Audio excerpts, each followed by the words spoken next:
Hi, everyone. Welcome to ParentingU, a podcast to help you on this amazing journey we call parenting.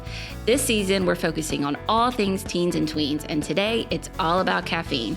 We know it helps keep us going, but what is it doing to our kids? Today, we're chatting with Dr. Broussard, a pediatrician and pediatric infectious diseases specialist with Our Lady of Lourdes Children's Health. Welcome. Hey, thanks for having me. Of course. We are so glad you're here today. And it's a topic that I am very excited to talk about because it's something that we as adults use every day. And as a mom of a 10-year-old, which I guess is considered a tween now, as well as an up-and-coming tween, it's something they're asking more about, and that's caffeine. And I know in the beginning it's probably Cokes and sodas and all of that, but then as they get older, it's coffee, it's energy drinks, and all of that. So we have a lot of questions for you. I'm ready for them. First, why don't you tell us a little bit about yourself and your background and what do you do here? Sure. So I was actually born here at Women's and Children's Hospital many, many years ago. And then I grew up most of my life in Maurice and graduated North Vermilion. And then I spent some time away doing my training for medical school and then pediatrics, and then even further away for pediatric infectious diseases. And then finally moved back with my family and my two kids, who are 2 and 4 months, who I could not function without caffeine, but I'm an adult, so we'll talk about what it does to kids in a second. What was it like to come back home? It was awesome. I grew up with a big family, lots of cousins, aunts and uncles, and I have many, many nieces and nephews, and so it's great to finally be back and spending time with them and eating all our great Cajun food that we have. Yeah. Well, and tell me a little bit more about your practice. So you're back in Maurice, right? Tell me about that clinic and what it's like to care for that community. Sure. So Lourdes just opened up the Maurice Primary Care Clinic in October, November, and then I joined the group in the beginning of August, and it's great to see familiar faces, actually people I've gone to high school with, or even some teachers who've brought in some of their kids and grandkids. It's great to be a general pediatrician and care for the regular aches and pains of pediatrics and vaccinations and well child visits. And then I also come here a couple times a week to see infectious diseases consults. So if a kid's got a bloodstream infection or a bone infection, I come and kind of help the team with that. That's awesome. Well, we appreciate you coming home. Okay, so let's talk caffeine. So it might not be very much when they're younger, but this season we're talking all about tweens and teens. So as they get into the adolescent years, there's more available. Parents are probably a little bit more lax. Talk to me about how much is too much. What is it doing to their bodies? What do we need to know? In general, the American Academy of Pediatrics is kind of like the overseeing body of all things pediatrics, and they give us a recommendation that caffeine shouldn't be ingested by anyone less than 12 years of age. So in general, you should avoid it until they're 12. After they're 12, the recommendation is for about 100 milligrams of caffeine per day, which that would be about 1 cup of coffee or 1.5 shots of espresso or 4 sodas. So actually most sodas contain about 25 milligrams of caffeine per can. And so they'd have to drink 4 or 5 sodas in a day to get that 100 milligrams. And we know that there's more than just caffeine in those sodas, which is not good for their bodies, all the extra sugars and processed chemicals. Caffeine may not be the worst thing in a Coke. Yeah, exactly. And then not to mention those energy drinks, which are loaded with tons of other chemicals and vitamins that we don't know exactly what is in each drink. They put it on the can, but you don't really know what's going on in there. So. And why are they recommending under 12 no caffeine at all? What is it doing to their bodies? Yeah, so there are actually studies that show that caffeine ingestion can, in children at least, can lead to mood swings. It can actually lead to, or is associated with depression and anxiety, and it can actually kind of influence the way that their synapses in their brain grow. So whenever your brain is growing, it's making all these connections. And whenever you ingest a lot of caffeine, more than 3 times a week, it actually inhibits the way that those synapses connect. So my grandmother used to say, if you drank too much caffeine, you'd stay short. Is that true? I don't know if That's an old wives' tale. I don't know if it actually relates to height, but it can stunt a child's development per se. So, like I had just mentioned about their growing minds, it can affect that, and it can definitely lead to other problems. Depending on how much you take in, you can be anxious. You can actually have like racing heart rate and things like that, and it's hard to function when your heart's beating out your chest to take a test. So, don't think a kid should be drinking that. Are there any positive side effects to caffeine? As a mom, yes. As a physician who went through medical school, again, yes. We know that it keeps us awake, especially when we're studying those long hours. So it does have positive benefits, and that it can keep you awake or make you feel awake. But that's really where the benefits stop. It's just briefly, it will awaken you, and it lasts about 5 hours. So if you don't want to be awake more than 5 hours after that, I would not advise taking it late in the day. Well, I want to talk a little bit more about the energy drinks you mentioned, because I think that's probably more of a concern for parents than maybe coffee or espresso or even soda. They've just exploded on the scene, and it just is, it's cool to drink them.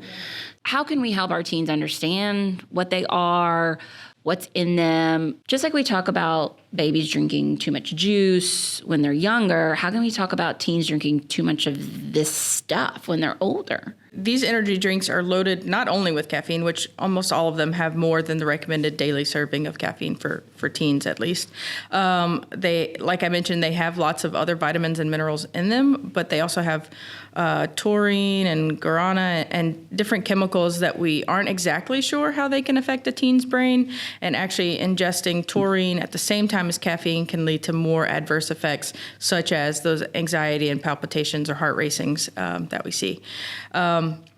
It's hard because there are so many different flavors, which makes it intriguing to children or to teens. But we just don't know enough about them and all the additives that are in them. So they're also loaded with sugar. Again, like I mentioned earlier, you're getting tons more calories than you need in a day just by drinking these, processed energy drinks just to get that little bit of caffeine. So there are more natural ways to get caffeine if your teen really feels like they need it. Well, how can parents help their teens along? Are there any ways that we can talk to them to share in a language they'll get or they'll understand that will help them make some good decisions?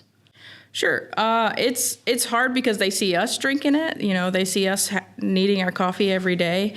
But we've all learned to run on less and less sleep. So getting to the root of the problem, which is, children aren't sleeping enough, adults aren't sleeping enough, so they need at least 8 hours of sleep to function.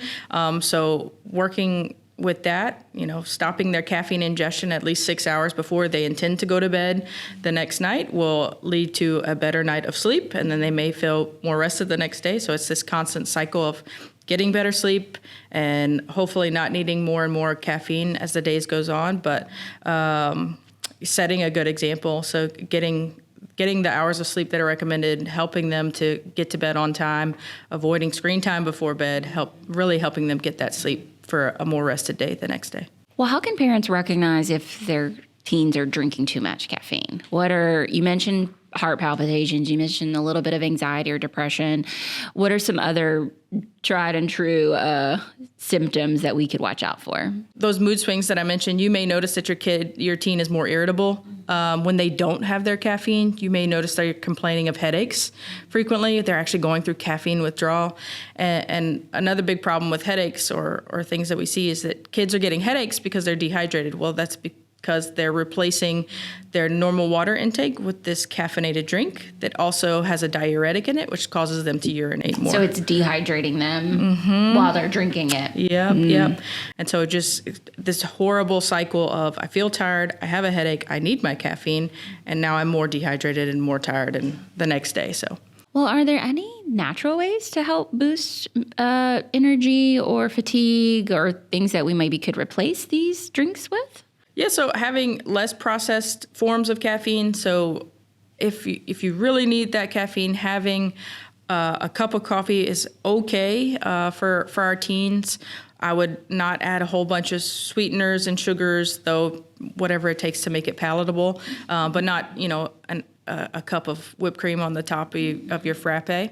And then teas are actually a more natural source of caffeine, whether that be green tea or unsweetened black tea. It's pure caffeine and a little bit of sodium is all you're getting, and that's maybe all you need to get your day started. Plus really good sleep. Yeah, plus really good sleep and being hydrated and, occasionally getting a little bit of exercise in just to get your energy up for the day. Well, you mentioned some of the withdrawal symptoms. Is there any way that parents can help kind of manage these? Because if someone's listening and they're like, wow, I really need to kind of cut down, how can we kind of help our kids manage through those withdrawals and get them to the other side?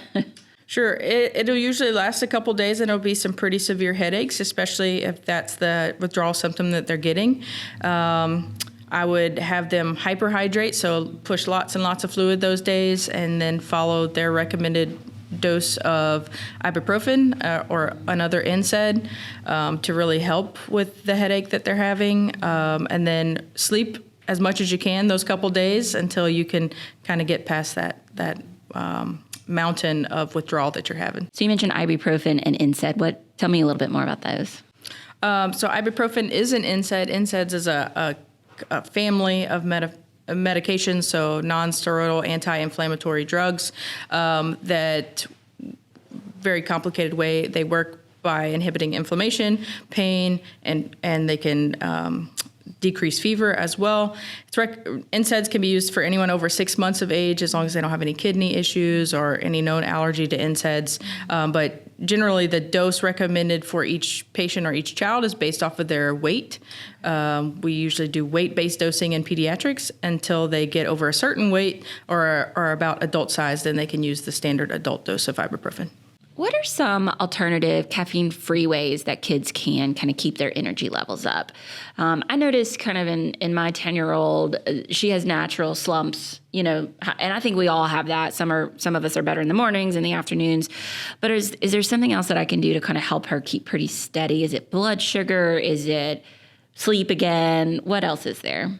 It's kind of a combination of everything. So, yeah, they need their 8 hours of sleep every day. You need that for your brain to, again, make those important synapses. You studied for a test the night before. You need 8 hours of sleep to make the synapses so you can remember the answers for the test the next day. Then also hydration. So making sure we're getting at least an ounce of liquid per kilo of body weight, or that's for every 2 pounds that we weigh. So we want our kids to be hydrated, which most of us live at a level of dehydration. And then not necessarily blood sugar, like worrying about keeping a steady blood sugar, but making sure they're eating regular meals. So having whole food, fruit, grains, meats and potatoes, for breakfast, lunch, and dinner, and then the occasional healthy snack 1 to 2 times a day in between. So you don't really have to worry about the blood sugar per se, but just having healthy foods at regular intervals. Well, so something that I am thinking about as a mom of a tween and kind of impending teen, I want to be able to talk to them in ways that resonate with them. What are you seeing maybe in the clinic or from your experiences where, like, what can we say to them as parents that will help them get it? Like, instead of us kind of coming in and lecturing, how can we kind of walk alongside them? I really like what you said about our own example and doing what we can do to kind of reduce it. But is there anything else we can say to them that will help? Yeah. So I would, like I said before, leading by example. So doing your best to get the appropriate amount of sleep and also not drinking all those energy drinks. But just having an open, honest conversation with the kids saying, hey, I know you're tired. I'm tired. What can we do together to make sure that we're not so tired the next day? Like, were you stuck doing homework all night? How can I help make things happen faster the next night? And giving them the opportunity to just really be honest with you about, Mom, I couldn't sleep last night because I was worried about this test, or I'm worried about other things at school. I'm worried about my friends. Just give them the opportunity to really talk and be open and honest about it. And you might actually get to the root of the problem on why they're using all these caffeinated drinks, because they were worried about something else. Well, tell me a little bit about decaf things. So there's a lot of marketing about decaf coffee, decaf this, whatever. But then you hear it's not really decaf. So talk to me about what that means and how much of that could we have? Sure. I think most people, when they're drinking decaf coffee, it's out of habit. Like they just really like the flavor of the coffee. There is caffeine in it. It really depends on which brand you're using, but there is a small amount of caffeine in it. It's not the full 100. No, definitely not. Depends on where you look. I think I saw one that was as low as like 2 milligrams per cup. So it's not completely without effect, but you'd have to drink a whole lot of decaffeinated coffee to get the same effects. So I think it's okay. If you really just like the flavor of coffee, it's something that you can ask for. Well, is there anything else you'd like to share about caffeine? What did we miss? Probably that we aren't aware of how much caffeine is in drinks. And so a cup of coffee has about 80 to 100 milligrams of caffeine. Espresso has about 60. And so people think that espresso actually has more caffeine. It doesn't. You may only have one shot of espresso, but you're drinking a whole cup of coffee. So, you kind of have to make your trade for, do you want the flavor or you want the caffeine? But really just being aware, look at the back of the can. Most items will say how much caffeine is in it. Just be aware if you're really needing the caffeine. Are you trading caffeine for calories or for volume of liquid? Just be aware.